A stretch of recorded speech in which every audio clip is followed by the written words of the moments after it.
Hello, it is Wednesday. We are DebateSensei. We got Tim CV coming in from San Diego. How's it going? I am your professor of debate and coach, Jared Kubika Miller. We are going to be. Oh, hey, where's Matt? Oh, yeah. He got a new knife sharpening set, and he just can't pull himself away.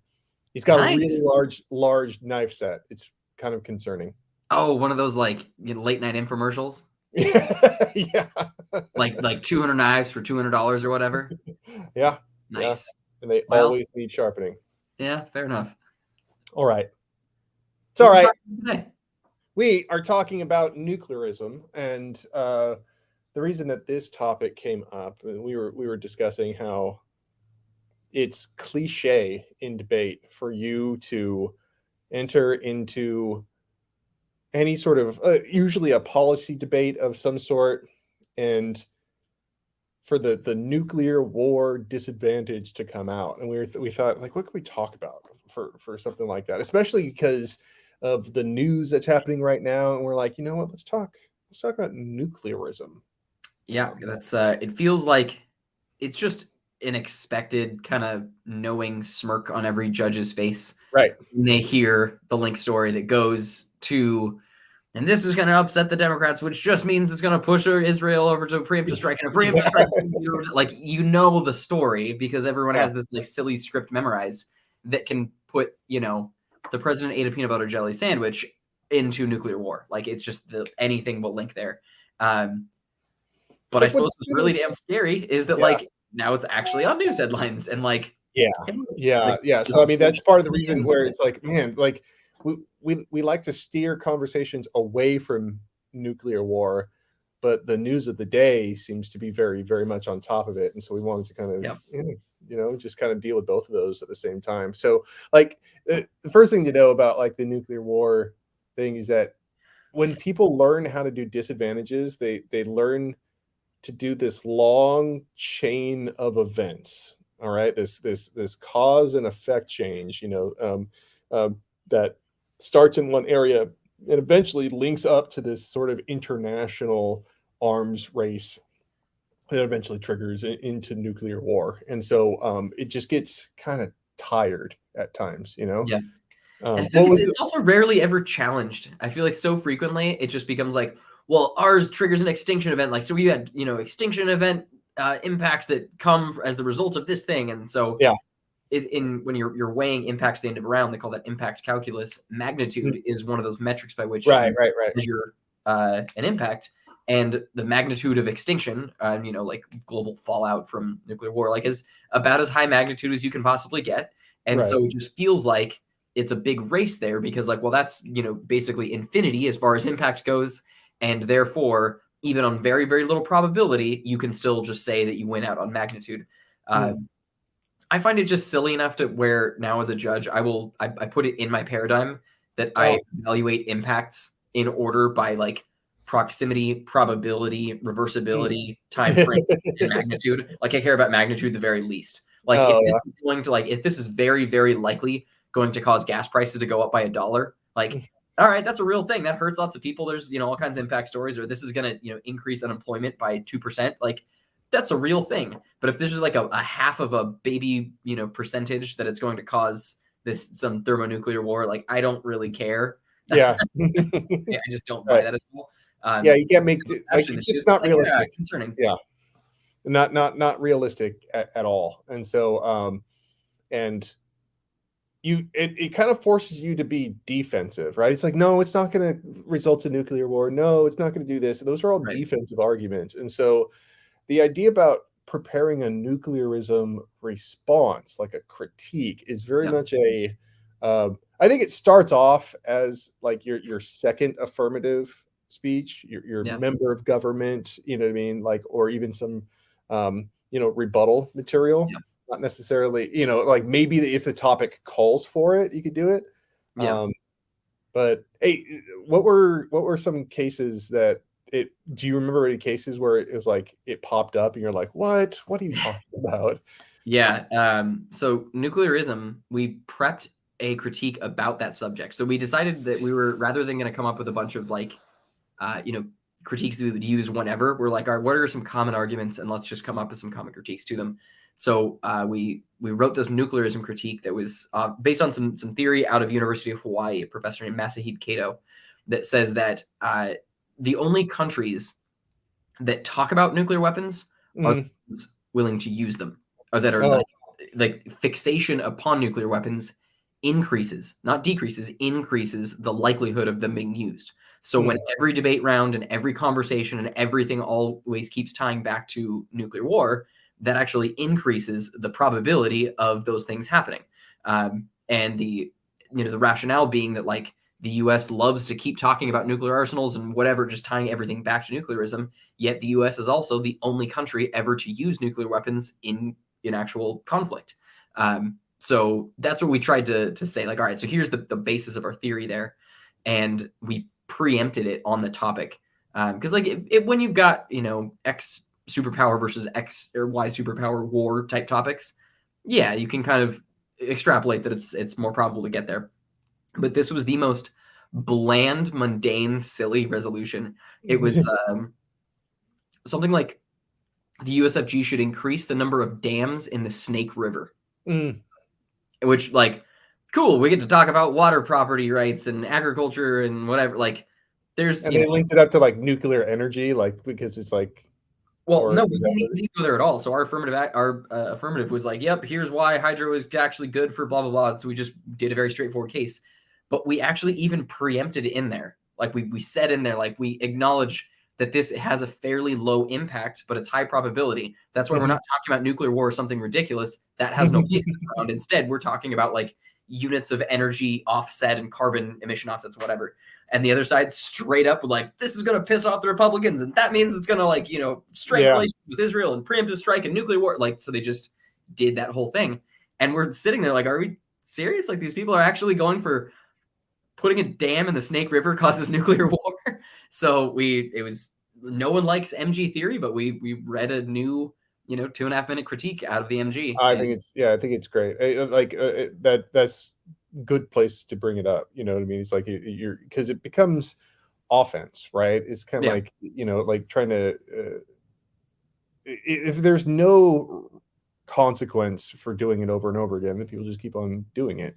And so, on a real topic, on a topic like that, I saw one where it was like boycotting the Olympics and it was impacting out to nuclear war, right? It's like, oh man, it's like, but the thing is like, if you just say no, it won't happen, and people are like, yeah, I guess that was kind of silly, so I'm going to go for this other argument. It's like, I don't know. I think you have a chance to. I think that's where critiques really are best placed, because you're actually talking about how the activity works, right? It's like the way that this activity is working is that it allows too much like discussion about like nuclear weapons, you know what I mean, and their legitimacy for doing or not doing something, and so that's really I think that's like that's the spirit of critiques, in my opinion. It's kind of like, and I like that conversation about debate, and I think I at least found it to be an interesting, worthwhile one to bring up because of the prevalence of nuclearism, of just nuclear talk. Kind of like, I think what was a really popular critique a little bit before my time was terror talk, about like every impact, like every round came down to like, and this is going to increase terrorism, and this idea that like every single round impacting out to this thing just creates an even more like otherized, faceless, nameless, that also ends up tying along with it a whole bunch of like really, Orientalist perspective and like really like racist perspectives. And so you, I think, end up with critiques like that when some arguments become too damn stale. They just make themselves easy targets. Now, that doesn't mean by any stretch that like the nuclearism critique came and wiped out all nuclear impacts. They are still super prevalent, but I think in rounds right now, those link stories can be updated, which is super scary, right? But like I think they can be more realistic. So examples of a good link story are things like, headlines that Russia's increasing its use of ICBMs that can mount warheads, and like the just growing nuclear arsenal and pulling out of non-proliferation treaties and stuff like that. So like those kinds of things I feel like are more legitimate links. I think like the politics all the way to nuclear war disads don't seem quite as probable, or don't seem quite as sticky. What about on your side? Like, how would you evaluate impacts when kind of like weighing impacts? What standards of impact do you seem to gravitate towards? Yeah, I was a proponent of using critiques as a way of explaining how to prioritize impacts. And so like risk analysis did exactly what you were talking about, which actually prioritizes probability as the first thing. Risk analysis is kind of like based off of like an insurer's model. Okay. So I'm like, oh, there's an industry that actually uses this type of analysis to come to conclusions. Maybe we should use it, like risk analysis. And so like it put probability up top, and it made a whole lot of sense to me, right? And also like considering how much money is at stake in the insurance industry, I'm like, there's a lot of incentive to get this right, and so pretty well tested model. Yeah. And so like, like when you're looking at things, when you're trying to make decisions or you're trying to predict outcomes like the insurance industry does, they always go with probability first, right? And so should we. And so and so even when you're looking at things like Russia and their actions right now, right? Sure. I still think that you can like reframe those things. And that's what a lot of advocates of like nuclearism are, talk about. I think one thing that people want to avoid is thinking that, we can't talk about nuclear weapons or we can't talk about nuclear energy. It's not that you can't talk about it. It's the way that you're talking about it can lead to certain things. So it's like, if you are using a nuclear war disadvantage to win a debate, I think you're guilty. He's like, I think that's that's what the whole critique is. It's like, let's be a little bit more authentic and accountable. Right. But if you're talking about nuclear weapons and the topic is Ukraine, okay, it's like, okay, we got to be careful about this because there are some things, it's like Russia just pulling out of START, kind of suspending START, and China even is now, it seems like they're cozying up to Russia even more, which it gets even more concerning, right? I think you can talk about those things. I think we want to be really clear about that, but at the same time, Russia is, if first off said, oh, we're not going to build any more weapons, and secondly, the reason they probably did that is because they just don't want inspectors in there. Right, not because they're necessarily building up a stockpile. It's kind of like, all right, we're fighting right now, and we don't want you in here. And so like keeping that in, even then you can use some perspective and sort of like try to remember like what's most likely, and it kind of helps the debate, I think. So I think, in my opinion, the more interesting it is, certainly not as like flashy, let me get to thermonuclear extinction impacts, but I think the more interesting conversations that are more real come down to like how global diplomats, like how folks around the world have to very strategically make single sentences, like they will craft a single sentence on the subject of nuclear arms because it is so sensitive and it will be analyzed to death. So like any time that there's any statement that comes out of Putin's mouth that includes that word, there is a ton of analysis about it, and then response back from the international community. So I think one of the really interesting things was I was reading an article, and I think it was like Foreign Policy, and they were saying how France has just kind of given a demonstration in like what happens if you go too far the other direction. So Macron said like there is no like, you know, no matter what Russia does, a nuclear response is not an option out of France. Like just it's not on the table, which you think is like, okay, cool. So, you know, at least that's square. But what that says, you know, from some a little more aggressive like hawks in the space is that like as a negotiating tactic now, that opens the door for Russia to use whatever they want, and they know that they won't receive in-kind retribution from France. And that is certainly concerning, right? So it just puts them in like a weaker position. So I think the like, you know, international hedging or like where the international posturing, I guess, is what's more interesting to me as nuclearism comes up in the real world of conversation. So it's like the way that the Biden administration responds by strategically using some words and not using other words. Like it goes back to the history of like the Cuban Missile Crisis and the ways that Kennedy approached like, okay, we are not going to have this response, but to save face, you can take these things, whatever. So I think that careful dismantling is important.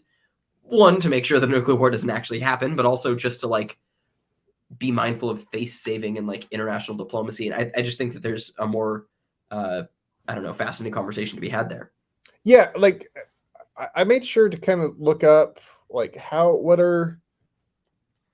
what's the alternative ways of discussing just nuclear weapons specifically. So nuclear energy is still related though. Like you have to, I mean, like you gotta, I had some debates where I was, you know, pro nuclear energy. And when I look back on it, I'm like, man, if I was on the other side, I might use this nuclearism critique. You know, it's like if somebody comes out because there's such a connection between the nuclear energy industry and the military and the state. You know what I mean? It's like there's really no separating them. There isn't a nuclear industry that doesn't have government, you know, intervention or like strict oversight. You know, and so that state, like when you're advocating for nuclear energy, you can't not also advocate for nuclear weapons. It's like yeah. I mean, it's basically kind of how the way it is. It's like the mining process and all the infrastructure that you need to get the materials that you want is like overseen at every level by the government. You know what I mean? Everything is always approved and stuff like, and so even if the weapons grade uranium doesn't go to your particular energy project, it goes somewhere. You know what I mean? It's like making it available is like one of the things. I thought the enrichment process is what made that different. Like that's why the IAEA had so many restrictions on Iran of like you are not allowed to enrich your uranium past this point because after this degree of enrichment it becomes weaponizable. I'm not a physicist. I don't know what enriching a thing means, but like that's the word that I always heard thrown around of like the difference between nuclear fissile material for a reactor and weapons grade stuff. So what I'm wondering is like if you have like this really robust mining operation and you only need so much to be enriched, like can you just sit on that material and you're just like, yeah, we're not enriching it. Like we're just keeping it like it's just right there. It's not enriched. I'm like, especially like how effective that stuff is, right? It's like one like Tic Tac size piece of uranium can power like, you know, a city for a month or something absolutely obscene. Like, so why do we have hundreds of thousands of pounds of it? And so like, I mean, I'm not. There's certain things that I don't have access to, certain like information, you know what I mean? Like, but that wouldn't surprise me if that like they have workarounds for that. It's like, yes, it's not in a weapon now and it can't be put into a weapon tomorrow, but like you've cut down the time to develop that weapon into, you know, like, into a fraction of the time it would be if you had to like pull it out of the ground in the first place. You know, it's like they're still in a ready position.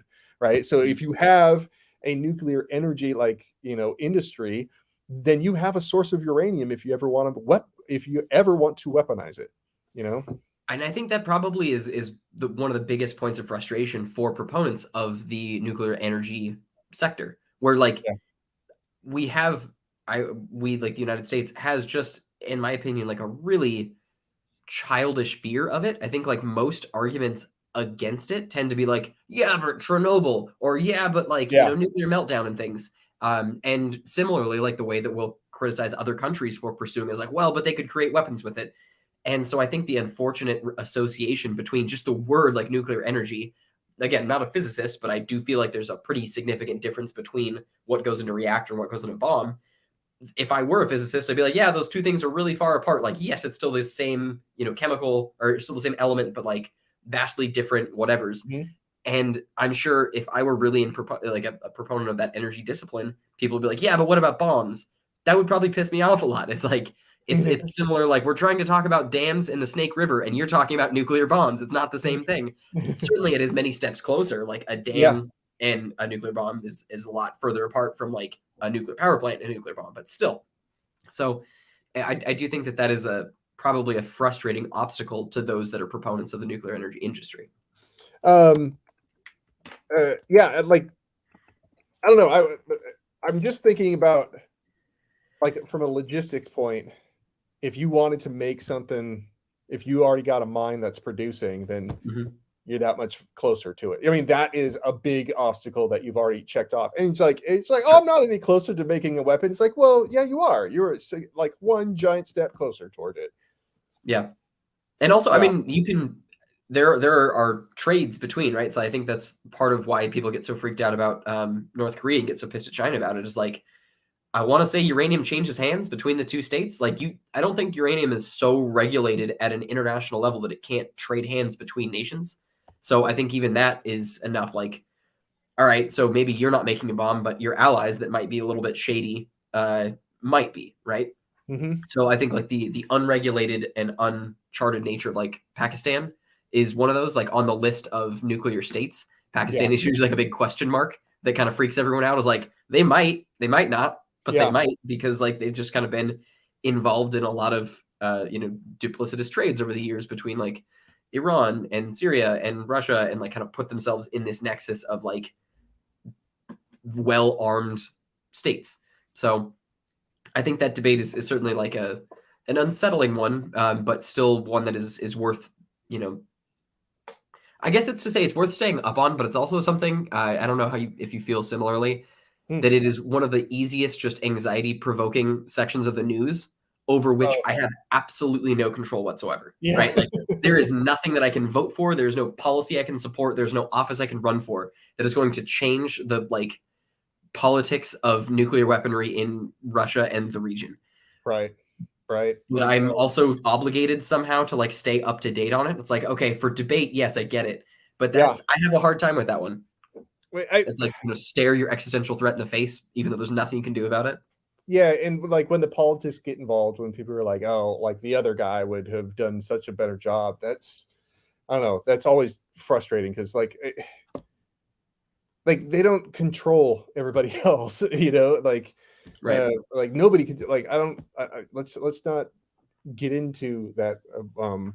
Like, what are we going to do right now? That I think that's a much more productive approach with this, is like, because I don't know, like international relations are so unpredictable. You can't, like, I don't care who you are. It's just like, you're going to do things and like you have no control over it. And so a balloon flies overhead and suddenly the entire landscape shifts. So I think that's one in the whole sphere of nuclearism that is like it is soft power, or excuse me, hard power in itself. Like, it could be used as an actual weapon, but like the soft power capabilities, right? Of like, it's just the posturing that really is what tends to change policy or actions, or, countries doing something or organizations not doing something. Right. So I think that is a much more realistic link story to me. Like, hearing the ways in which NATO responds, or the ways in which Biden responds when something like this comes out, or any of the other states in the area, the ways that they respond when a statement comes out, I think is a lot more telling about, situational movement than just like, well, this state bombs, this state bombs, this state bombs, this state. I think it's certainly more nuanced than that. And I think I'd be more impressed by a debater that gave that kind of analysis rather than just like, let's jump to the extinction scenario. Yeah. Oh man, I just had a thought. It was leaving me. But the I was looking up a few things on. I was like, I like using this ChatGPT thing a whole lot more now, right? And so there's some really good like writers that focus on this. Like Zia Mian is a disarmament. Beatrice Finn. I was thinking like just listing a few of them. So like people, if anyone's watching this and you're trying to put together a nuclearism critique, what are some of the names you're going for? Vandana Shiva. Oh yeah. Good. Yeah. PhD in philosophy. Yeah, she was the best. That was the basis of our ecofeminism critique. And that was like one that we loved running all the time. Okay.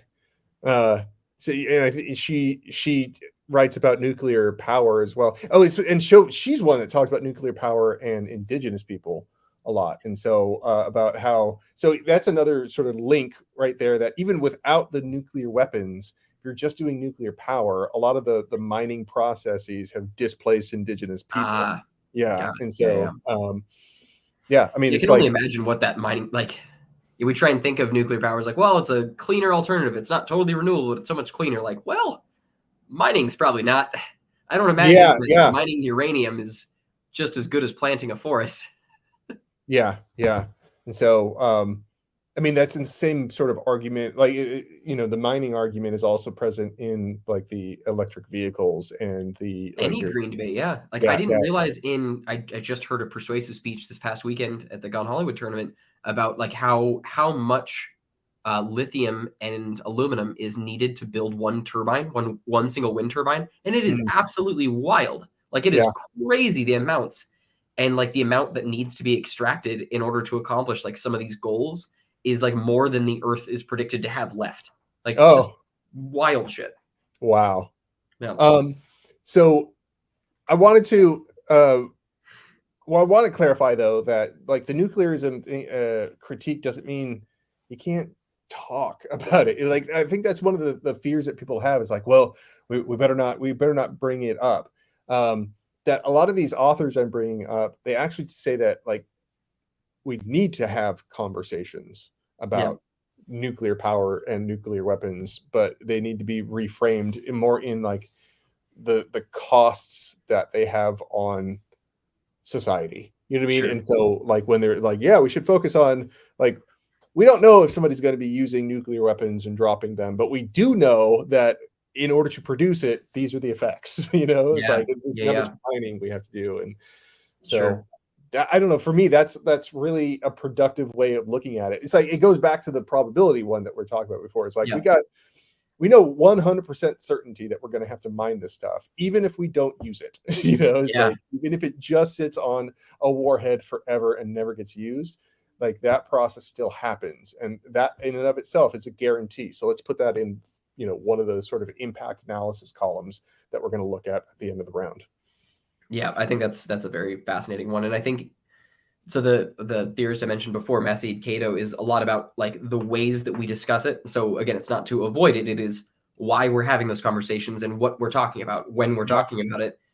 If we're just talking about extinction scenarios, then like that is the sole focus, and that means that you're also losing all of the other nuanced areas, but you're also in some ways, like as he's saying, is like increasing the probability of, when everything is, well, how likely is this to produce war? Well, you're kind of bringing it about because that's the only solution that is being presented. Like that is the probability of this, and weighing that one solution seems to be the only thing on the table at that point. It kind of means that all ships start to steer towards there, as debate rounds do. Yeah. All right. So we got what else? Some of the other places. What are some organizations? International Campaign to Abolish Nuclear Weapons is a place to find just a bunch of dirty hippies. That's it. Silly ideas. Yeah. Well, who's it? Beatrice Finn. She's a Swedish lawyer who leads up it. She's the executive director of that. And so where was I? So in ChatGPT I put, I'm like, does all nuclear energy lead to nuclear weapons? And like, no, not all nuclear energy leads to nuclear weapons. While nuclear weapons and nuclear power both involve the use of nuclear reactions, they are distinct technologies with different purposes and requirements. Yeah, there is some overlap in the production of nuclear materials, and so that's what I was focusing on. But the actual like outcome and the you know the products is what you can focus on. And so, yeah. All right. Thanks, ChatGPT. Once again. I hope that that's accurate information and not just good sounding language. Yeah, check your sources when coming up with ChatGPT content. Oh yeah, it sounds pretty good though, huh? Right? You know what? It's true for me from now on. It is now my truth. It is now my truth. All right. All right, everybody. Hey, that's our time. We will see you next week. It's Tim and Jared for Debate Sensei signing out. Have a good night.